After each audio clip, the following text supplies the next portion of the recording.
obscure Bagachir. I don't know if you ever heard of him. His name is Eli Stefansky. Never heard of him. So Eli Stefansky said over something very, very beautiful. Kala Nova Chasuda. What is the gematria of Kala? Chaf is 20, Lamed is 30, so it's 35. So Kala is 35, right? Yeah. Noah is what's Noah?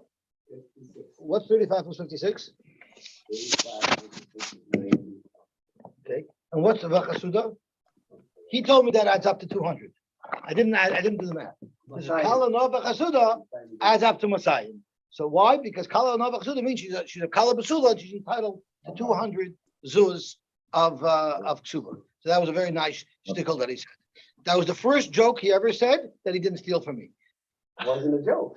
I know. Could be that's why I didn't. You're right. Yeah. Got it from Moshe. No, but it's right. But my time has always been, I don't care if he steals my jokes, but he has the chutzpah to say them before I say them. And sometimes even before I thought of them. Okay. So let's see the Heilige Gemara. So we had a Mishnah, and our Mishnah said that even though Rabbi Yeshua doesn't agree to the Migoi, but a super Migu he agrees to. And he gives an example of a Pesha Asar, which is what we call a super Migu, a Pesha Asar, Harehu a Pesha Hitler.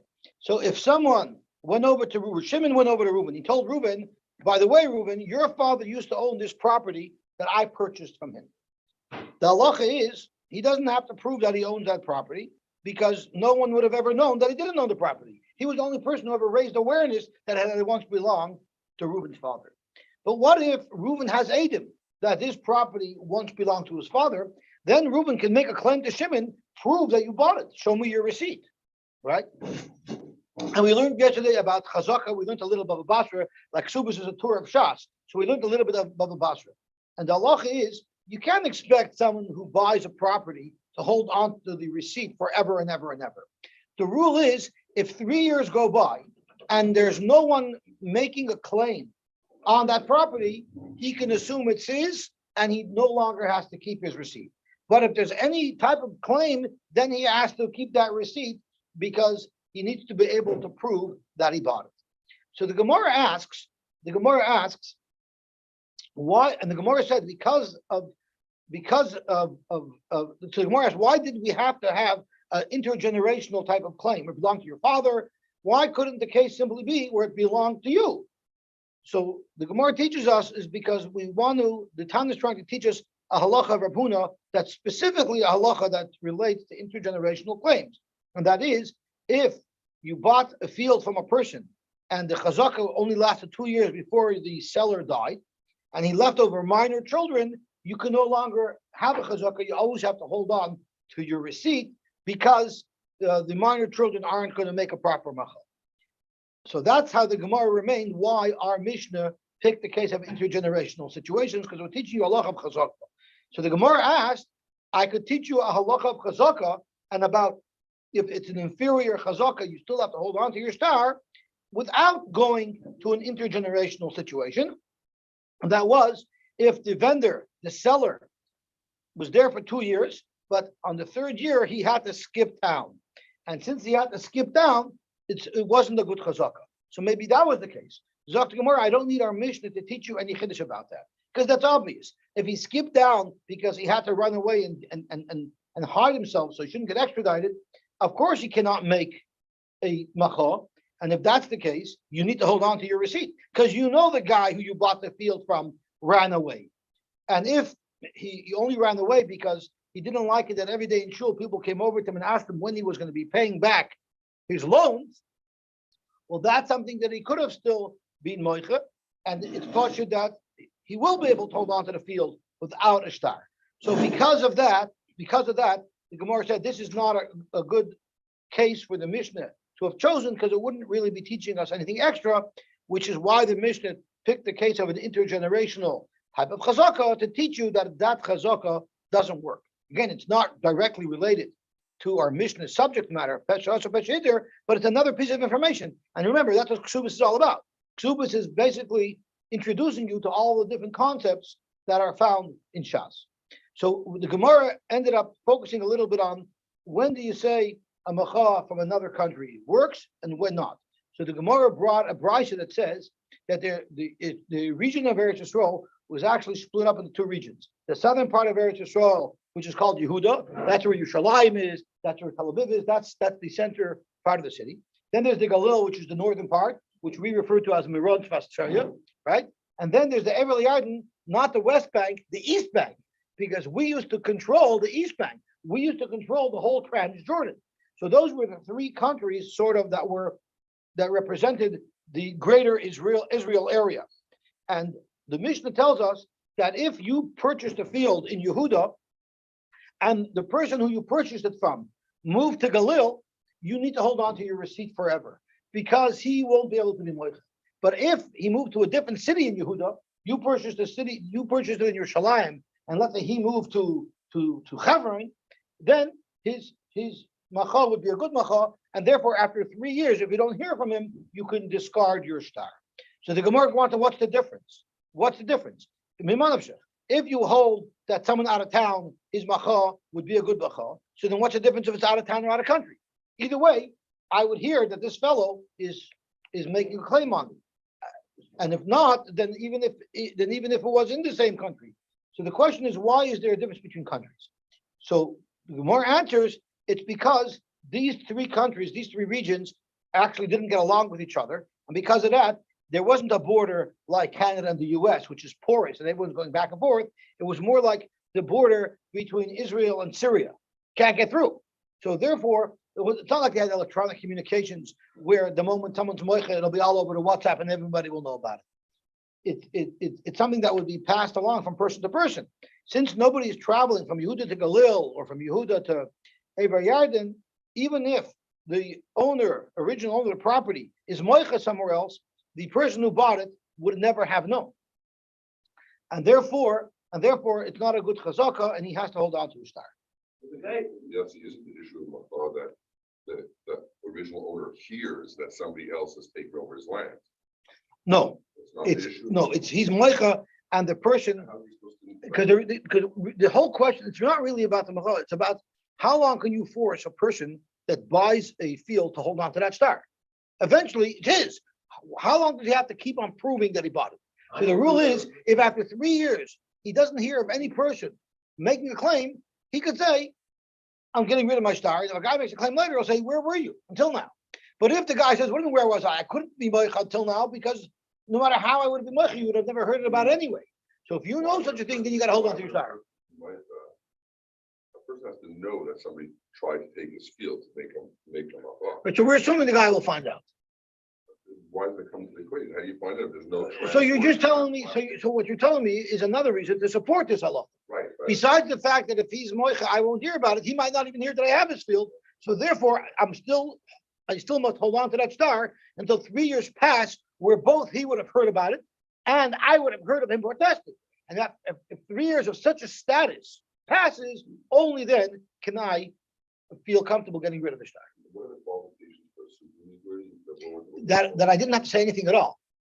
in general, you were saying. Pschycology. That's Pschycology, which means if no one ever knew that this property ever belonged to your father, I could have kept my mouth shut and I wouldn't have had a problem. So super miko is I didn't have to say anything. But if you came and made a claim against me and I had to come up with some answer, if I have a miko, it gives me some believability. But if you never even approached me, on my own I offered information, that's a super miko. That's an idiot. Right? So at least, but that's a cheshbon. Since the guy talks too much, we'll trust him. Okay. If being away allows the person to have some kind of migu, I was in plus 41 for me. I was in Syria. That's not a migu. There's no migu. It's not a migu for him. I was away. I couldn't protest. That's not a migu. That means the person who bought the property cannot justify disposing of the star because the person who you claim you bought the field from might not have heard about it, like David says. And even if you heard about it and protested wherever he was, you wouldn't know about it. So because of that, you still need to hold on to your star because you haven't waited a period of time where you can show that there was no claim against you. It's like a squatter's rule. How long after someone squats in a property does he get to keep it? Even nowadays, there's a squatter's law. Yeah, no, I understand. I'm not discounting the squatters. I'm saying the guy making the claim can use that as an out. I was over there. I was in Syria. What did you want? But he says That's he true. doesn't say that. No, We no, he want- doesn't have to say that. He doesn't have to say it because this is not an argument. This is a question of, is the purchaser responsible to hold on to a star or not? So it has nothing to do with any kindness. It's just the purchaser, him to himself. At what point can you feel confident enough that no one's ever going to make a claim against your property that you can dispose of the star? And a woman has to hold on to her ksuba forever. Is that correct? Until she's paid out. Until she's paid out. Until she's paid Once out. she's paid out, she gives it back to him Yeah, and right. he'll tear it up. But really, she has to hold on to it forever. That's right. And that's why if she loses her ksuba, they can't live together. Right? That's exactly why. And doesn't Or she prove, never got it. doesn't it prove that the person's been there for 3 years? He has to prove that he was there for 3 years. He's not gonna be the star? I mean, why No, would the he- star is just that I bought something from you. The star I get as soon as we make the transaction. Rid of it after 3 years. You know, I buy a property from you and you write me out a star. I sold Mr. Simon this and this property on this and this date for this and this amount of money. Now I have it, right? I have to hold on to that for 3 years. Right, but so after 3 years, so who proves that you had it for more than 3 years? Because everybody knows? Yeah, I need to be able to prove that I was there for 3 years. You wonder what if the guy said you weren't there for 3 years? Right. Yeah, I guess we have to be able to prove that I was there for 3 years. But that shows me, yeah, you can show higher bill, or you have neighbors, right? Right? Your neighbor's gonna scream, for the last 5 years, I'm telling him to cut his grass. So obviously he knows that I was there. Right? So you have to make sure not to cut your grass so the neighbor should know you're there. If you do everything, if you're a model citizen, your neighbor might not even notice that you're there. Okay, Zok to Gemara, Zok to Hil Gemara Vayter. So we're at the bottom line, and we said, B'shas Cherem Shonu. The reason why we say it's not a chazaka from these 3 countries to each other is because it was a shas cherem. So Frank, the Gemara, why does the Mishnah pick these 3 countries? Just say any country where there's no communication from one country to the other, there's no chazaka. So Ma'ishna Yehuda v'Galil denaka. Why did it pick Yehuda and Galil rather than any country that might not have communication? Zok the Gemara, the Stam Yehuda v'Galil kishas cherem. Because the way it was that between Yehuda and Galil, there was in fact a problem with getting across the border. So that was something that the Tana wanted to use as an example because that's something that people would appreciate because people knew that was the type of scenario where messages didn't cross the border. Frank the Gemara, the listening. So what's happening here is the Amoraim are so intent on making sure that the Tana's example is the best possible example. The Gemara keeps on suggesting, sure, you have a very nice example with an intergenerational chazaka, but there's other ways where you could have taught us halachas that you didn't have to go to a complicated case. So the listening, Moeder Rabbi Yeshua, if you want to illustrate a Pesha Os or Pesha Hitter, we could have illustrated it in a different case. Well, Aimer lechaveiroi, Mana levisim imcha. Reuben goes to Shimon and says, Shimon, I borrowed $1,000 from you, but I also paid you back. Shahu Neman. There, once again, he's Neman, because it's a Pesha Asar, Pesha Hitter. You only know that I ever borrowed money from you because I reminded you. And in that same breath, I told you that I paid you back. Zok Gemara, that's not a good example because we're trying to show an example that if we had independent proof that there was once a loan, that I would be mechuyev to pay back. But in this case, that wouldn't be the case. Mishum the Kabbalah Mishnah Seifa, the Tana also wants to tell you that Amish Edim Shehu Lava Mimenu, if Shimon had Edim that Reuben had borrowed money from him, Vehu Omer Paraitiv, and Reuben is claiming I paid back. Our Mishnah says, Einay Neman.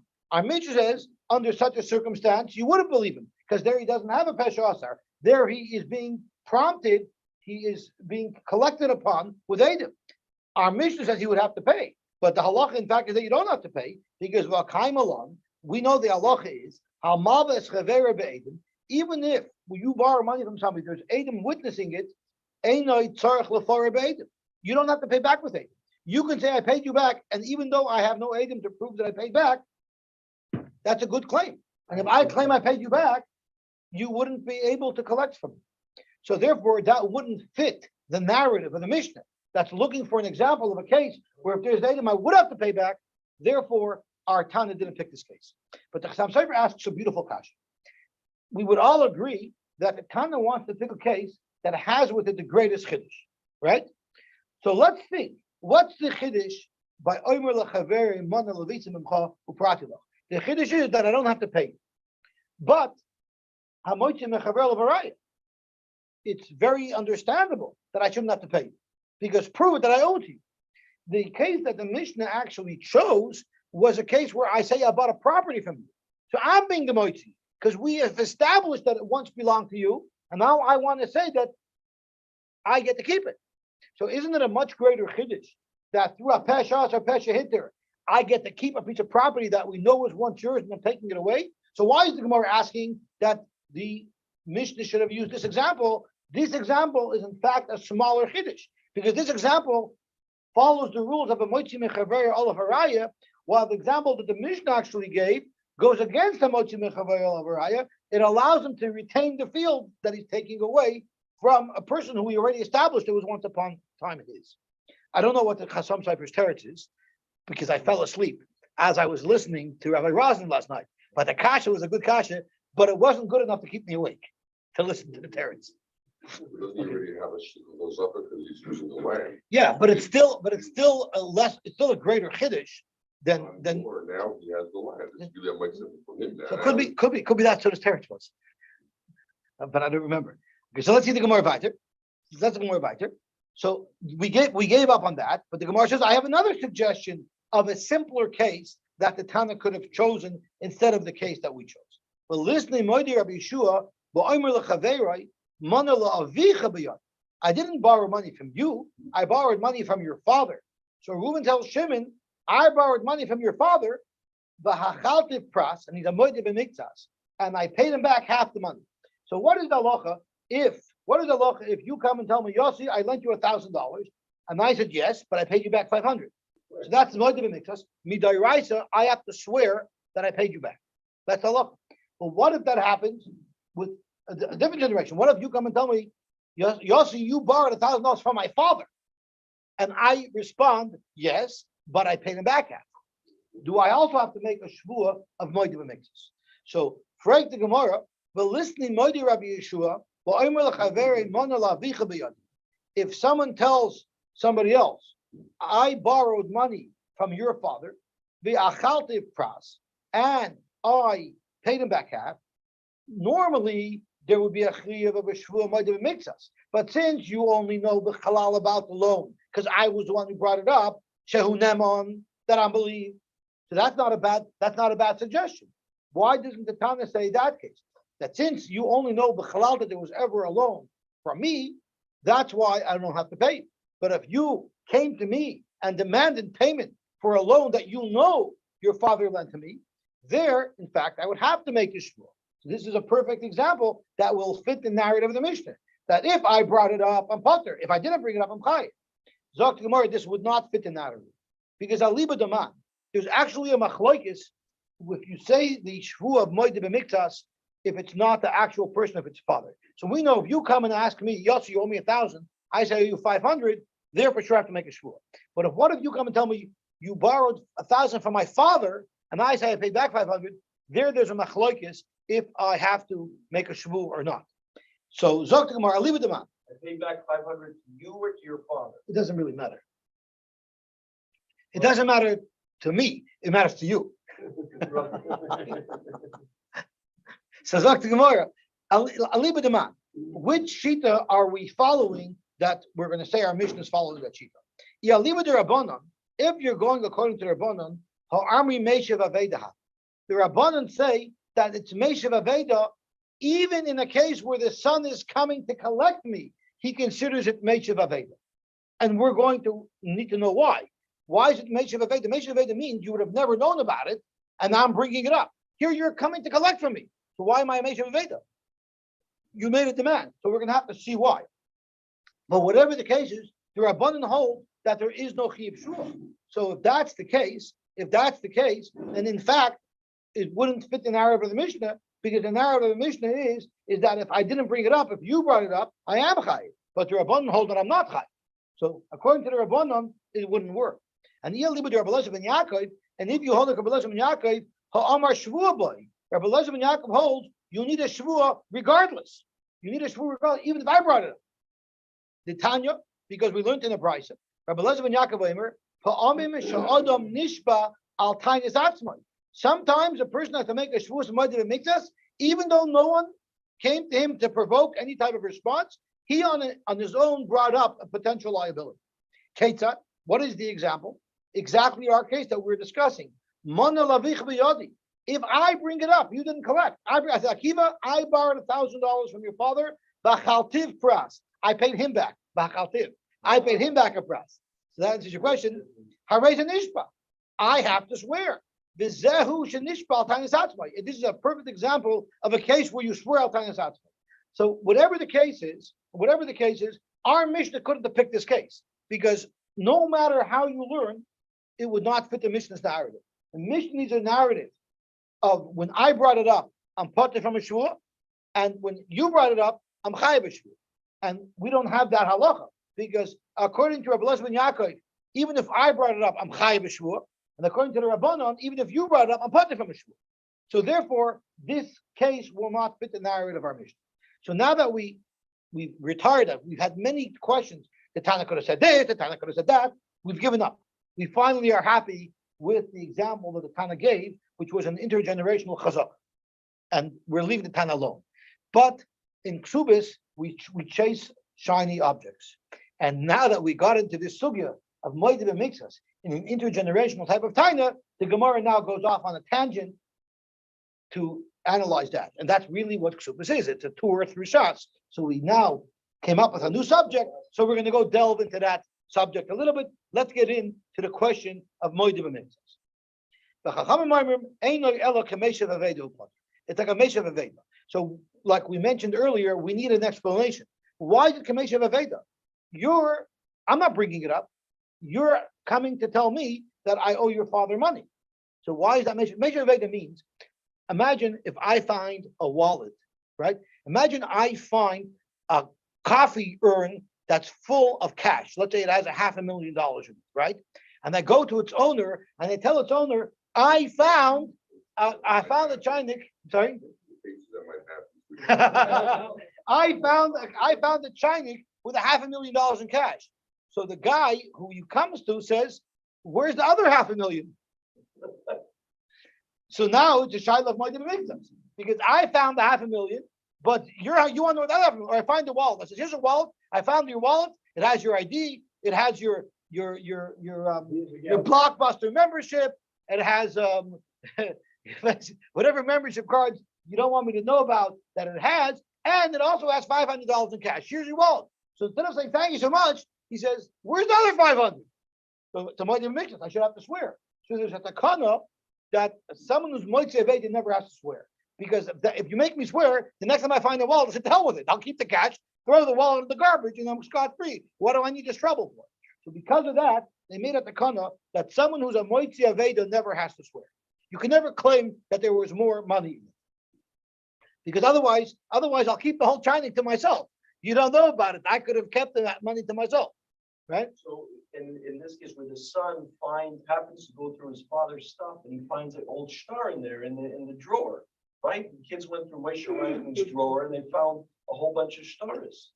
That's why it's like moitze aveda. They didn't know about it at all. They're the ones who found out aveda. Here the case is where the children are coming to me and they're saying, right, "You borrowed money from my father." So when I admit that I paid back 500, but I still owe 500, the Chacham still consider that moitze aveda. Why? Because I could have denied it. 1 second. Who's the moitze? The moitze aveda is the loiva, the person who borrowed the money. Because if I tell you, if you never knew that I owed you money, and I told you, that's a moitze aveda, because literally I brought you money that you never knew you had. You never knew I borrowed money from you. And now I'm bringing you money that you never knew you had. The 500 that I paid back. No, the 500, the money that I paid back to you. Yeah, you didn't know that I still have money, so I'm bringing you money. So you can't make me swear that I should give you 1,000, because otherwise I'll never bring it up that I owe you. Well, I came with the tiny. You didn't come forth. Who came forth with the tiny? Oh, so your question is, if you came with the tiny, why am I a moitze aveda? But that is the problem. The Rabbanan hold that even if you came to me, I'm also a moitze aveda, and we need to know why. because it's not a much of it. You came to attack me. That's precisely what the Gemara is going to have to explain, and the Gemara will have a beautiful explanation for it. Because of the I'll just story. tell you a story. I know a fellow in Toronto, and I'm sure it happened many times. There's a fellow who had good times, and then he fell on very bad times. And when he was going through his good, he told this story to a very close friend of mine. He said, when I was going through my very, very good times, I lent somebody $500,000 that I didn't even have at the time. I actually took out a line of credit to lend him the money. It's someone I wanted to help, and I lent him the money. And then they went through bad times, and I didn't have money anymore. And I forgot about it. One day, this guy comes knocking on my door and says, "Remember, I borrowed $500,000? I want to pay you back." He said, "If it wasn't for that loan that I gave, I would have had to go bankrupt. It would have been a horrible situation." So the loan that I gave when I had a little bit of money ended up bailing me out years later. That's Kamoitza Aveda. That's Kamoitza Aveda. When someone remembers that you lent him money and he comes up with the money, that's unbelievable. That's unbelievable. Remember that if you lend somebody money, you can come back. So that happens in your dreams and to other people. My son found a wallet with $2,000 in it. I'll tell you the story after. But there's a Eden Ballpark. There's Eden Ballpark was in Voss's Nias. There's Eden Ballpark who about 2 months ago won a Powerball, and he won $250 million. His name is Martin Klein, the regular Hamish guy in Ballpark. And my son-in-law is friendly with his son. So what he did with the money was he didn't want to have a war in his family, right? And he didn't want everyone to pray for his death, right? So what he did is he took the payout. The payout was only 50 million. If you don't take it, if you take it in one shot, yeah, but it's 1/5. He got 1/5 of the jackpot. He got 50 million. He took 10 million for himself, and he divided up the rest of the money to all his kids. And he said, "Now you don't have to pray for me to die. You have the money, don't fight." So that's what he did. So again, this is a story that you read of us as Nayis, but it never happened to you. Okay. Zog to Gemara weiter.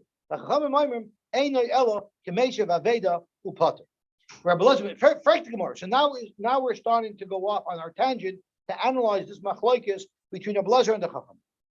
And the machlokes is precisely if you're dealing with a loan that wasn't made to the person that's taking you to court, rather the loan was with his father, is there a shvua of moed b'miktzas? The Rabbanan holds there is a shvua of moed b'miktzas, and Rabbi Elazar holds there's no shvua. I'm sorry, Rabbi Elazar holds there is a shvua of moed b'miktzas, there is a shvua, and the Rabbanan holds there is. Frank Rabbi Elazar ben Yaakov Leslie Meishav Aveda Potter. Can you possibly say that Rabbi Elazar ben Yaakov holds that if a guy comes of his own volition, no one made a claim against him, he himself says, "I borrowed $1,000 from your father and I paid back half." Are you going to actually say that Rabbi Elazar holds you have to make a shvua? This is exactly what Meishav Aveda is. Next time he'll keep his mouth shut and he won't give you anything. Oh, Marav, you're right. Where did Rabbi Elazar, in a case where I brought it up and he never knew about it, even Rabbi Elazar would agree that there's no shvua somebody that makes us. But here it's b'tay anay katan. What happened is the deceased had a child who was a minor, and the minor says, "I remember I was once playing in Tati's study, and the guy knocked on the door and told Tati, I need money, I'm desperate. And I remember my father gave you a big check." So this little kid is sitting shiva, and the guy comes to be Menachem Oval, and he says, "How are you?" And he says, "Forget that. Didn't you borrow money from my father? Where's that cash? I want to see that cash right away." Right? So there is where Rabbi Elazar ben Yaakov said. So it's not Meishav Aveda, because there was a taina against him, but it was only the taina from a minor. And there, Rabbi Elazar said, you'd have to make a shvua. Frank Gemara, that's impossible to say. Because the Amar Mar, the Mishnah in Shavuos says, Ein mishpoin al tainis cheresh shoita v'katan. The taina of a cotton is considered nothing at all. And therefore, you cannot say that Rabbi Elazar ben Yaakov says it's not Kamesha Vaveda, because the taina of a cotton is completely disregarded. So once again, we're back to square one. Why would Rabbi Elazar be Mechayiv Shvua if it's Kamesha Vaveda? Zok Gemara, my cotton gadol. When we say it was a taina of a cotton, that a young child was collecting money that was lent out by his father, it doesn't mean a young child. It means an adult. By my like cotton, the reason why we're calling him a cotton is the lagabe milah de aviv cotton. Since he doesn't have clarity in all of his deceased father's affairs, we consider him like a cotton because he's not privy to all of the details of his father's transactions. But really, he's an adult. So if he's really an adult, then this is not K'moitzi Aveda. this is someone making a collection attempt. And therefore, Rabbi Eliezer ben Yaakov holds that it requires a shvus moed b'mitzvahs. Frank Gemara, that's a really nice pshat, but that's absolutely not what Rabbi Eliezer ben Yaakov said. So let's go back to the brayta that was quoted. Rabbi Eliezer ben Yaakov Omer, Pamim Shodam Nishba Al Tainis Atzmi. Sometimes a person has to make a shvus moed b'mitzvahs, even though he's bringing it up. If there's someone collecting from him, how could you call that Tainis Atzmi? Tainis Atzmi. How could Rabbi Eliezer ben Yaakov refer to such a case where there's an adult male making a claim against me? How could you say it's Tainis Atzmi? Tainis Acherem. So Kumar, you're right. It is a Tainis Acherem. Somebody else is making a collection from him, but but he is being murdered on his own to have. First Gemara, Kulu Tainosa Tainis Acherem Voidois Atzmanim. Isn't that the textbook case of Moed B'Mikshas, where one person is making a demand from his friend, and his friend is responding on his own that he only owes that. So what's unique about this case, where Rabbi Eliezer ben Yaakov holds, you could force someone to make a shvus moed b'miktas on tainis atzmi. Ela hacha b'derabba k'mevavih. And now we're opening up a whole new sugya of Rabbah. And now we're going to get into the psychology of moed b'miktas. Why is it that a moed b'miktas makes a shvua? And that's when two people are dealing directly. Reuben tells Shimon, you owe me money. Shimon tells Reuben, I paid you back half. That's the question of moed b'miktas. Let's get a good understanding of how that shvua works. And once we get a good understanding of how that shvua works, let's see how that applies to an intergenerational situation where someone is coming to collect and saying, not that you owe me money, rather you owe my father money, and how that relates to this information. So let's start from the bottom up. The Omar Rabbah said, where does this idea come from? The Torah says that someone who's a moed b'miktas swears. Why? The teretz is because in the kash is, why doesn't every person have a mikut? You are collecting from me 1,000, and I say I owe you 500. If I was lying, I would have said I owe you nothing. So the fact that I admitted to have should automatically make me be believed. Because if I was a crook, I would have said I owe you nothing at all. Oh, we're going to see. Oh, Zok tomorrow because Chazaka ain't other is panav ifnei bal chayva. The reason why it's not a migoy is because your conscience would never have allowed you to be kofer b'koil. You can't tell me, believe me that I only owe you 500, because if I was a crook, I would have denied the whole thing. Because nobody in their right mind would ever be able to deny the whole thing. Your conscience wouldn't let you. Your conscience wouldn't let you. So that's not amigo. Amigos, I could have said, you couldn't have said it. You could have said it. And a half and a zero could have gone in between. Okay, so whatever. Yeah, might have been half. Might have been 1 penny less than the full amount, right? 1 foot less than the full amount. So the question is, why is it that ein adam meis panav nebachayv? So there's actually machlokes Rashi and Tosfos. Rashi says, here a guy was nice to you. He was there for you. He had your back when you needed help, and now you're going to screw him over. That's unconscionable. Nobody would ever be able to do that. That's how Rashi is. Tosfos and Rashi that wasn't around in our days. Tosfos learns the reason why you say another maze is because I'll never deny something when you know and I know that I'm lying. That's the problem. I know that you know that I'm lying because we had this transaction together. To be such a chayirua, to deny something where everybody knows so clearly between the two of us that it happened, such a mechitz of a person can be. What's the difference? If this is the reason for what's the difference? The difference is in a case where you know I'm lying, but you didn't do me a favor. And how is that? If you give me a pekot, you had $1,000 and you said, Yosy, do me a favor, can you watch this $1,000 for me? And then you come back and I say, here, here's your 500. You say, 500, I give you 1,000. I said, what are you talking about? You only give me 500. So there, if you hold like Rashi, that the only reason why I wouldn't lie to you is because you did me a favor. Here, you didn't do me a favor. I did you a favor. At least you thought at the beginning, right? I did you a favor. So therefore, I have no problem denying you because you didn't do me a favor. But if the reason is like Tosfos says, is that I can't deny something to your face when I know you know I'm lying, so then the same moed b'miktas would also apply in the case of a shaymer. So whatever the case is, the reason why we say that there's no migu that it could have denied the whole thing is because That's not possible. A conscience would not allow someone to do that. How can we ever assume that the Malva is a liar? If we're gonna assume that a guy can go from zero, has no problem lying, always the Loiva is a liar. Why are you screwing the middle class? The rich class, the banks can be. There's another chazaka that we had. There's a chazaka, a person will not make a claim if it's unfounded. No one's just going to walk over to a total stranger in the street, you owe me money, when it's completely I'm fabricated. saying a stranger, there was transaction, there was a relationship. But the chazaka is, unless you actually owed me money, I wouldn't make a claim against you. Here's such a chazaka.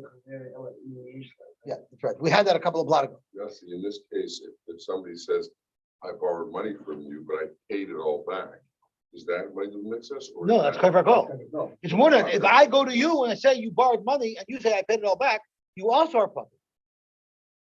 You're admitting that the loan actually That's exists. right, but you're also claiming that you pay back. So then you're scot-free. I mean, when you're abundant, you have to make a shvua, but there's no, The guy there who is. shows up, but the guy was worried that somebody might find the star. So he says, you know what, I borrowed the money and I paid it back. This way he doesn't have to worry. If he's credit from a call, so I never borrowed it, then he's out on a limb a little bit. I mean, so it's better for him to say that. And it probably is. Probably is. But with that, it's not a way to make this. No, budget mix means not the full amount. And you see how Chazal understood the psyche of a human, and it gets better. It gets better. Fahai b'chulu boy de lechafri. Really, he wants to deny the whole loan. Bahai de lechafri. The reason why he didn't deny the whole loan is mishum de ein adam meyes panam, and therefore he doesn't have a migut. Right. Therefore, he doesn't have a migut. Ubechulu boy de lodele. Now the problem is, if you're actually believing that this fellow is a crook and he's looking to scam the Malva, well then how could you allow him to swear? If the guy's a crook, he's going to swear falsely. You don't want to put a guy into a situation where he's going to swear falsely if you have good reason to believe that he's going to swear falsely. So we won't let a guy swear if we're convinced that he's swearing falsely.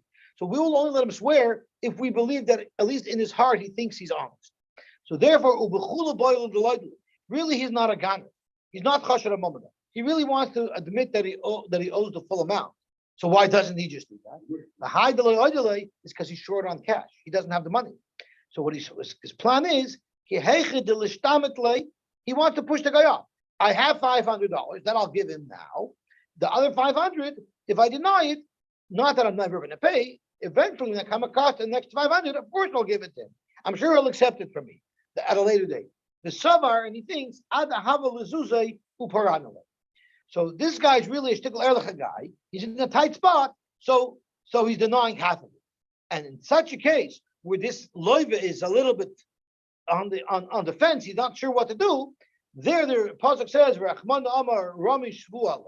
if you force him to make a shvua, that he won't be able to do. This way, I'll say, if I have to make a shvua already, I'll be moida, and I'll just tell you that I don't have the money right now. So that is the psyche of a moida b'mitzvos. The loiva, who's unfortunately tight for cash, what he's going to do to try to buy himself time. So therefore, he makes a shvuas moida b'mitzvos. So now the question is, does this same psychological analysis apply even if the original chayv was not with my baldin, but it was with the parent of my baldin? Rabbi Eliezer ben Yaakov savar loishna boy v'loishna bibnoi einay meyes.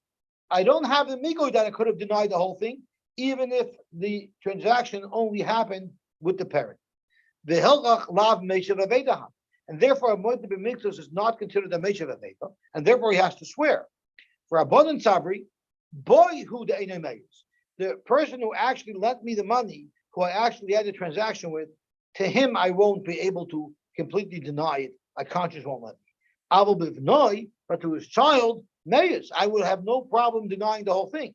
Which means that when I only denied half, I have a super migoy because I could have denied the whole thing. I'm sorry, I don't have a super migoy. I have a regular migoy because I could have denied the whole thing. And since I didn't deny the whole thing, meishav aveda havi, I'm considered a meishav aveda. So this answers your question. By the abundant hold that even though you're making a claim, since I would have no qualms about denying the whole thing, and yet I still agree that I owe you half. That's enough of an amonis that I don't have to make a shvur. Gewaltig? You'd be denying the whole thing that you caused, did not borrow? No, I didn't borrow from your father. You're collecting from me that I borrowed money from your father. No, I didn't. I didn't borrow a penny from him. I have no problem denying it to you because you weren't there. I mean, There's no favors, there's no relationship. that's right. Okay. Now we're up to a new Mishnah. So let's just I'm not trying to understand then why is it like a Meshav Aved? Why is it then like found money? because the $500 that I'm agreeing that I do owe you is me being kind enough, like Meshav Veda, because I could have easily said I don't owe you a penny. But you had a Shavas Aveda, you had a chiyuv really of a Shavas Aveda, Yeah, right? that doesn't scare me. Some people, that's their favorite mitzvah.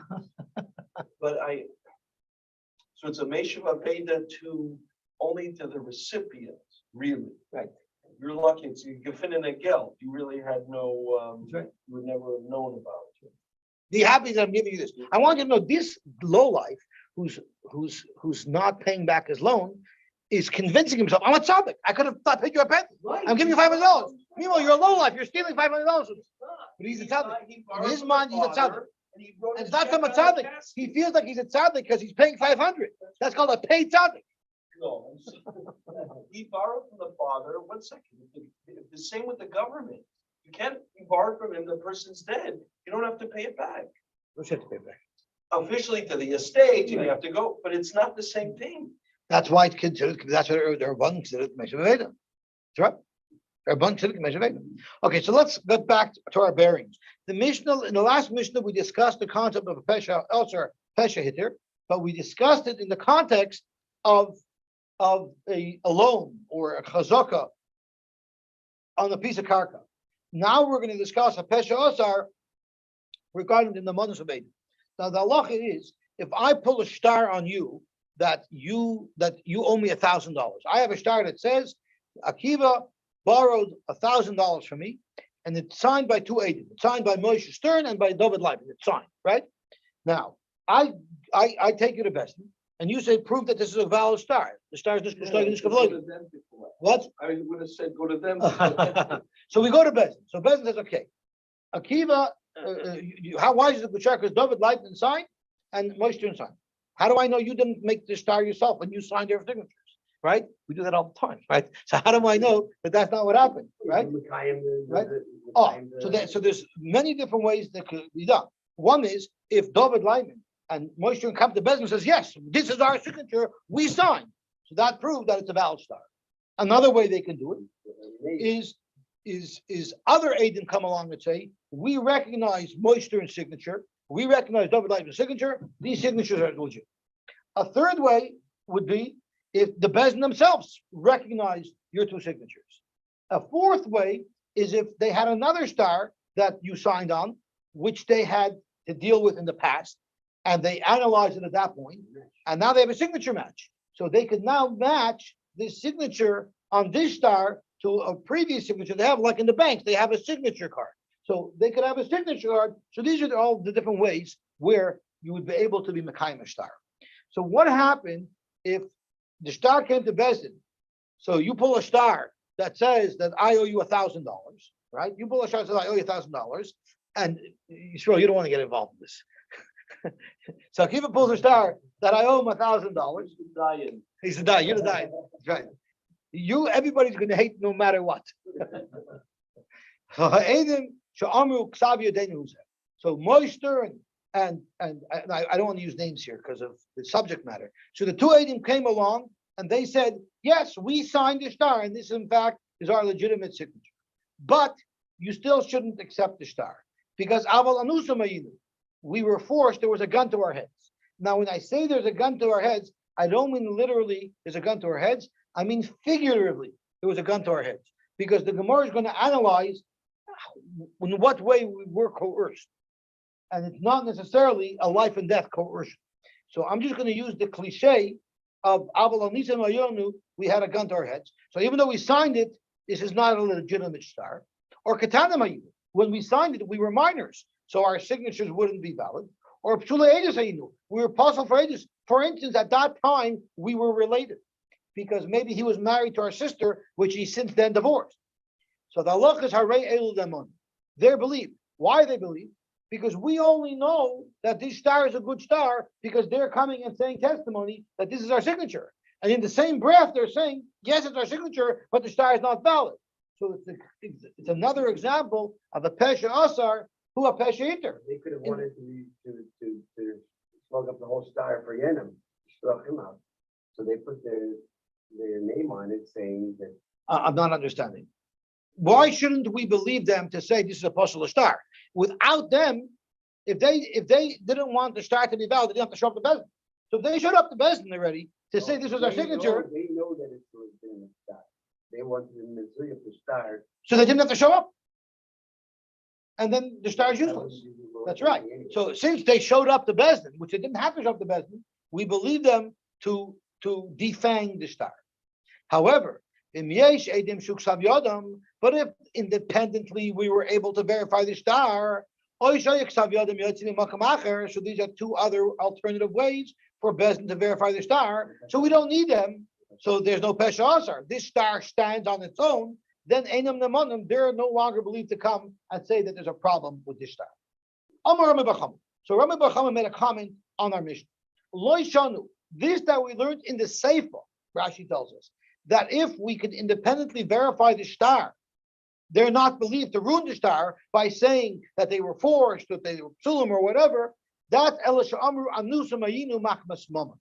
When are they not believed to undo the star? That's if they say that you know why we were forced? Because he was offering us $100 to sign this phony star. So we were forced because we couldn't control our desire to make a quick $100. Now that's why they're not believed. You know why Rashi tells us? It's because ain't other Mesa Masmarosha. They're calling themselves a Lusim, but they're really scoundrels. They're lowlifes. They're falsifying the star, right? So a person is not believed on himself because Odom Karva is lots of money. Even to say that he's bad, even to disqualify himself, he's not Neman. So if he said we were forced because we were paid off, we reject that testimony. But if we said they literally had a gun to our heads, then we didn't do anything wrong because we are legitimately allowed to sign a false star if our life is hanging in the balance. Then they would be believed. Rava said that's not true. Even if their life was hanging in the balance, they still shouldn't be believed. You know why? How can we trust them? There's a rule that if Adam say testimony and the testimony is accepted, they can no longer come back and say, we change our mind, we're recalling our testimony. I believe in secular courts, you could go back and recall your testimony. But in the Jewish court, once you made a testimony, you can't recall it. And we know it from the pasuk. It says, Yagid v'nas havoynai. Yagid is in singular term. If you don't say edus, you do an avera. It doesn't say yagidu, or it's a lotion of plural, because you only have one kick at the can. Once you say edus, it cannot be reversed. Now, writing a star, signing a star, is basically you saying testimony that everything that's written in this star is true. So once you sign that star, and we've independently verified that this star is valid, you can no longer come along and say that you were forced, because so therefore, Rami Bar Chama, what you're saying is not true. And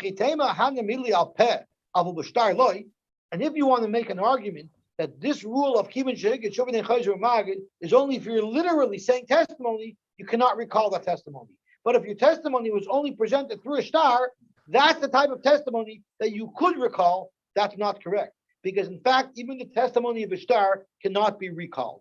Because Vamar Shlokish, Edom HaChatzum al Star, Nasa, Kimishanachkura Edusam Bevestim.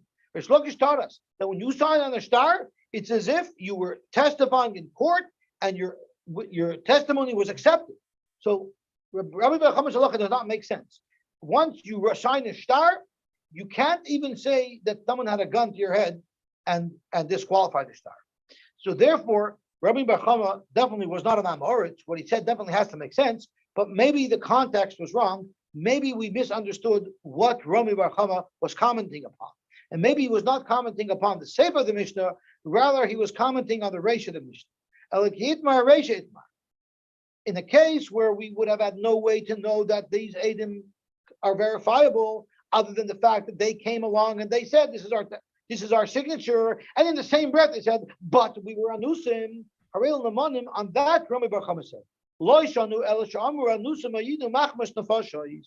We only believe them, even if it's and we consider that one testimony. This is not a problem of kivin sheged shuv and echayz v'magid, because the star only starts to talk when it's mekuyim, when it's verified. So when they come and say, this is our signature, that's when it's being verified. And in the same breath, they're saying that it's a partial star. So this is a single testimony, but they're only believed if they say that they were forced because it was a life and death issue. But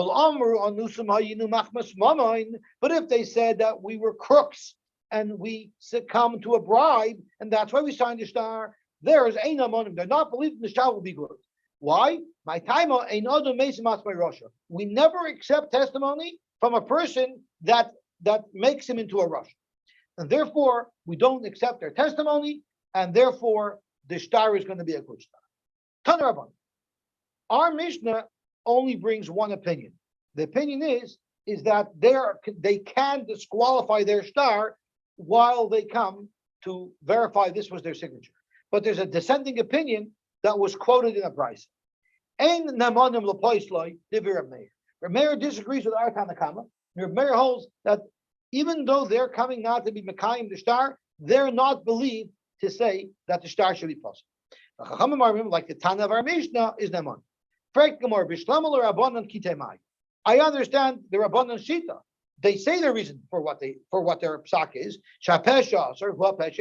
We only know that the star is good because they're saying we signed it, but in that same breath, they're saying that we were forced and it's not a good star. Elul Reb Meir, my timer. Why in the world would Reb Meir say that the star stands and they can't disqualify the star? You do have a Peshas or a Pesheter. I understand why they're not believed to say that they were Pasala Edus at the time they signed the star. Because Malva Gufei Meikar Meikdai Gumechta. If you wanted to borrow, if you were lending somebody money, so you need to set up a star, you would be very careful to do your due diligence to make sure that your Edom are good Edom.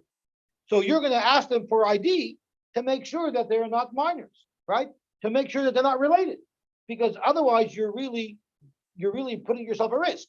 So that's why, according to Reb Meir, we don't believe the Edom when they say that we were Pshula Edom or Ktana, because we rely on the Chazaka that the Mal was not an idiot and he would have never allowed you to sign the star in the first place.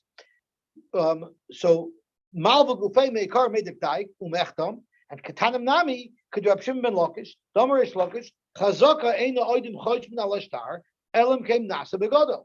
We know for sure that there would never be Edom that signed on a star that would be possible, because once again, no one in their right mind would lend money out if they don't have a perfect star. El Anusim, my timer. Why aren't they believed to say that there was a gun to our heads? And that's why the star is not valid. Reb Chisda is a massive chiddush which the Gemara retracts from immediately, but we'll stop with that chiddush. Because Reb Meir holds Eidim she'amru lehem chismu sheker v'al taregel.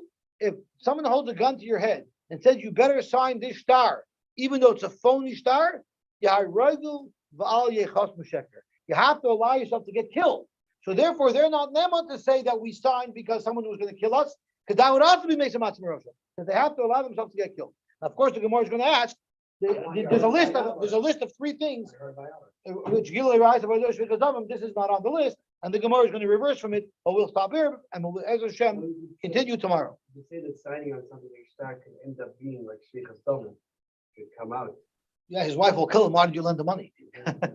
Okay, so Baruch Hashem, we finished up with Ches. Actually, I have some questions. Chai, so we should be zoicha to Chai. All of the chaylim should have a refuah shalem. We should be zoicha to Chai. I was asked from the Gaboyim in the shul to create an initiative. There's unfortunately many people in the shul who are unwell that need tefillas and need rachem shemayim. So up until this point, the Neil Finkel Shir split the Tehillim into 30 days. So there's a day of the month shtickle, and they completed the whole Tehillim every day. But they don't have enough people, so they asked if we would be willing to join, which means each one of us would be assigned one day of the month to say, and we would say that every day. Takes about 10 minutes, I think, to say. So I was asked to find out if any people are interested in participating, and the way they're going to do it is, you don't want to say the same kapitach every day forever. You want to have a chance to say the rest of Tehillim. So once a month, they're going to switch which day you say, so that eventually you'll get through the whole Tehillim. So if anybody's interested, please let me know, and I will add you to the list. Okay, Rav Moshe, what's up? Yeah. Today I have a lot of questions. I saved them because it was getting late, so I didn't want to ask them. I want to start with one question from yesterday. And if I understood correctly, how do I know a guy leaves town? How do I know if he traveled in Yehuda and therefore I can throw out my star after 3 years, or if he went to Galil? Basically, it's sort of forcing you to keep your star no matter what, because I don't know everyone's location. I don't have I don't have a way of knowing. So It would be incumbent on you to know where the person who sold you the field is. Yeah, it would be incumbent on you to know that. I mean, when you say it'll be incumbent upon me, I mean, don't think of here today. Think of in the old days. I have if a person, let's say a person moved, first of all, into Yehuda, and then 3 months later, so I have a guard standing there to see that he eventually, 3 months later, he moved to Galil. How would I possibly be able to do that? You have to understand what is the big deal. So hold on to your star until you can be sure that you can prove that there were 3 years that he was able to be moich, and he wasn't. Just hold on to your star. We're not asking you to stand on your head and gargle peanut butter. We're just telling you, hold on to your star. I understand, but I understand. I was thinking of that myself, but it's not. But it's more than that. It's throwing out the whole concept. The whole concept of a macha in 3 years and a star and all that. As soon as you have an opening to say, I moved from Gaul to, I'll say I moved from Gaul to Yehuda. Do I have? That's the end. He just lost his whole chazak. And number one, I'll make it even stronger. Right. Exactly. Maybe I'm lying. Maybe I never did actually move from Gaul to Yehuda. Maybe I was in Yehuda the whole time. The person who buys the field has the mochi mechaber Oliver Raya. Until he has a chazaka, he has to prove it, and that's why he has the star. So what if I want to lie and I say to you, I actually moved to Gaul? The seller can actually make it difficult for the buyer, which will force the buyer to hold on to a star. And maybe the next time he wants to sell a piece of property, the buyer will say, no, thank you. I'd rather deal with someone who doesn't make kunsen. Okay. But this is Bava Basra. I mean, really, this is the sugyas of Bava Basra. So we just have a snapshot of these halachas. I guess in Bava Basra, when we get to the Bava Basra Pavilion in our new Epcot Center, we'll be able to get more clarity in how these chazakas work. You muted yourself. This one is, I decided to look at you face to face. This one is a little more of a wild question, but I'm sure maybe there's some, maybe there's some kind of an answer. This whole concept, because I was thinking about it over Shabbos about a Pschycology, a Pschycology. The whole concept of Pschycology is, if you open up your mouth to say A, then if we're going to take you seriously, then we got to believe you on B. So what about the concept of Whoa, is that what it is? If we're going to take, I thought it's a super migui that you didn't have to say anything at all. Yeah, but I'm saying if we accept the first part about what you said, since you didn't have to say anything, then we can't say, oh, we accept that and not this. We have to accept the second part. Is that better? Correct. Okay. I'll tell you what I'm leading up to. Can you hear me still? I think. What about a little choppy, but I am hearing you. Huh? It's a little choppy, but I am hearing you. What about Palgin and Dibura? The concept of Palgin and Dibura is we'll accept you on half. Even those two concepts, maybe there's a big reason why, seem to be absolutely at odds with each other. That's where we're saying we'll believe you on A, but we won't take on the B. Here we're saying since we believe you on A, we got to take on the B. Because here you have a riot of Pesha or Pesha Hitter. In the What case do you mean of have a riot? I don't know if we have this special riot. What would be the case? What would be an example of Pogin Dibure where we say that? It's probably not in the case where he has a Pesha Asar. What do you mean by a raya? I don't get what you mean by a raya. I'm saying. He has the a whole- raya here that he didn't have to say anything at all. Yeah, I'm That's saying the that, raya of nemonos.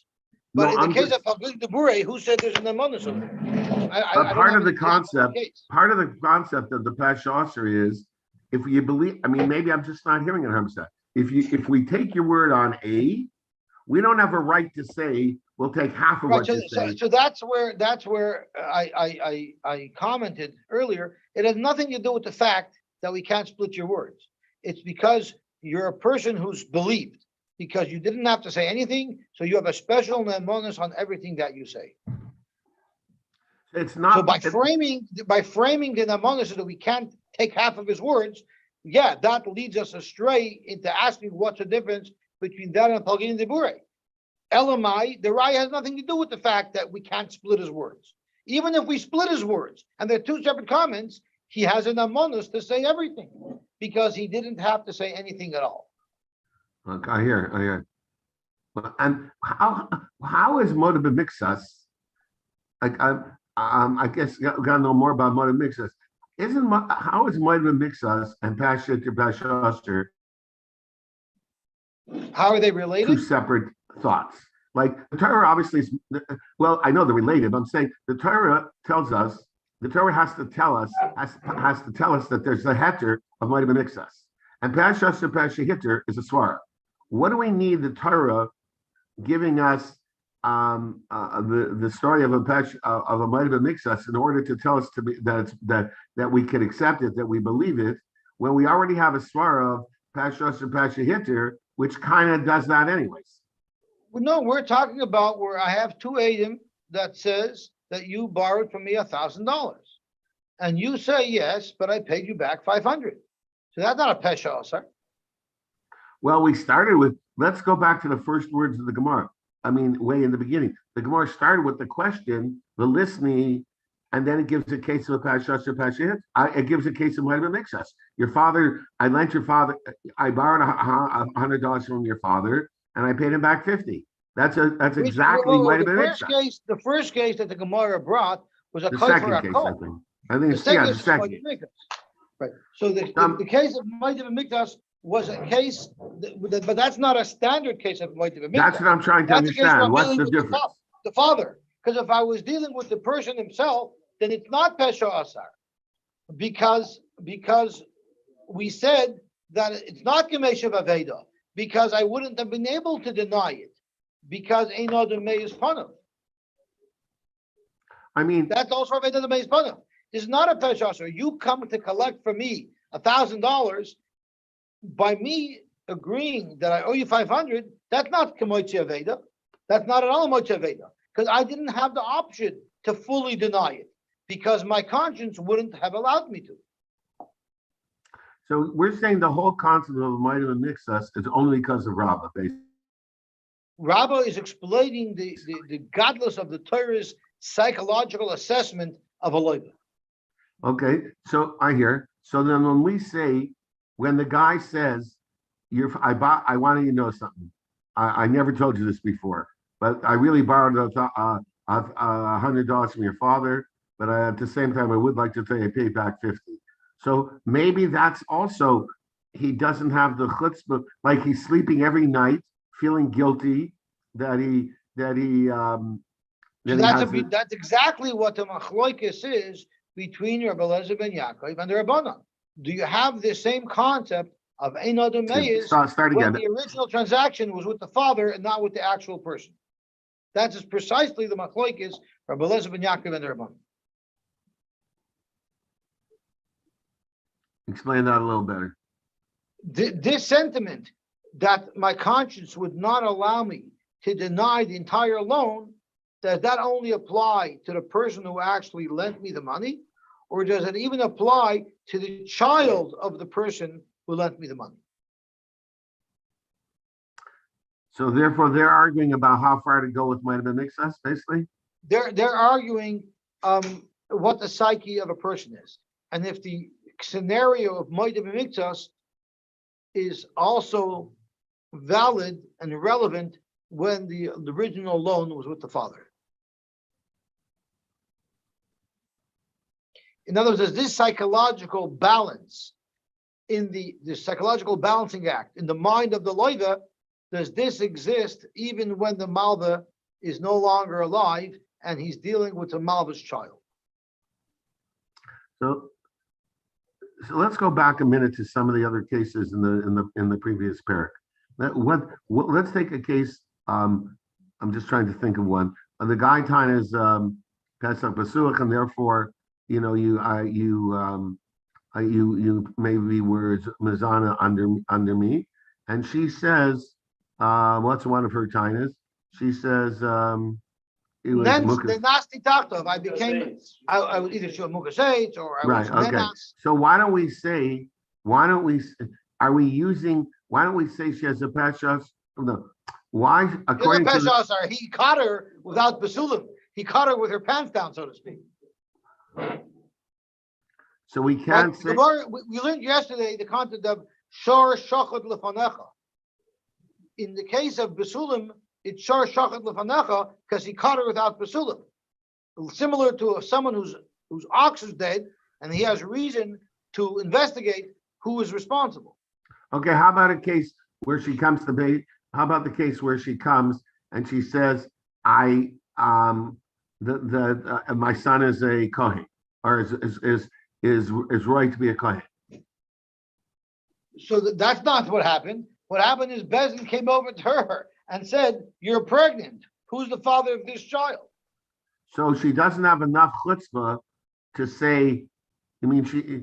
She's stuck no matter what kind of thing. But your question would be valid when they saw her speaking to somebody and they asked her, Mativoi Sholzeh, meaning not about her child, but since we saw you being miyachid, we suspect that you were nivelas, and now we want to know who you were nivelas to, because that might disqualify you from marrying a kohen in the future. So there, she does have a migoi that she could have denied it and said, Lo nival. And that's why Rabbi Gamliel holds she's believed. Right. Okay, 1 second. I hear that. My last question. Hold on. Oh, my last question is, in the case where, just right near the end of the Gemara, not the very last part, but in the end of the Gemara where it says that they said that they were on Nusim, right?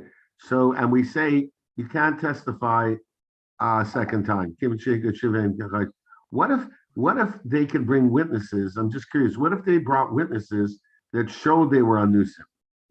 And I guess that would for sure be all right. That means that, so then those witnesses are going to be makrish their testimony.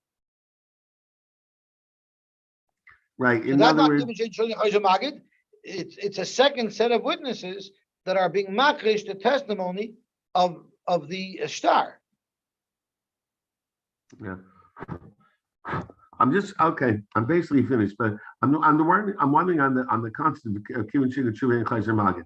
Let's say, it goes against doing Tshuva, sort of. Let's say you hired me to go ahead and lie falsely because you want to make money and I said, yeah, the guy owes you money. And now I feel terrible about it. And I realize that I did an awful thing. And I come back to base and I say, I don't know what got me. Maybe it was the money. I never saw it, and the whole thing's a lie. And they say, and why shouldn't I be allowed to be? You could do tshuva very easily. Pull the money out of your pocket and pay back the loiva that you wronged. It reminds me of a story. Somebody once asked me to hire somebody who was an illegal alien. Right. And the guy said, you have to help him out. He needs parnasa. So I called my Rosh Yeshiva Reb Shmuel, and I asked him, should I hire him? He said, Avadi shouldn't hire him. So I told him, but he needs parnasa. So Reb Shmuel said, so give him parnasa. But who said you have to hire him? I hear. So that's why we have such a law. Okay, Skaya. And the Kivin Shehigit is a deraisa. It's not logic. It's a deraisa. It says vim lo yagid v'nos avoinoi, meaning a person only has one kick at the can. So it's a deraisa. I don't know if it's a svara. It's a deraisa. Right. And that's why there's a shaila if that deraisa applies to a non-oral testimony, such as a shtar. So Rish Lakish holds it applies even in a shtar. Right. I hear. Skaya. So thank you very much. It's Okay. amazing how literally every day we're learning a different Masechta. Right. I can't wait to open up my amusement park. Exactly. Okay. Skaya. Okay, gewaltig. Let's go.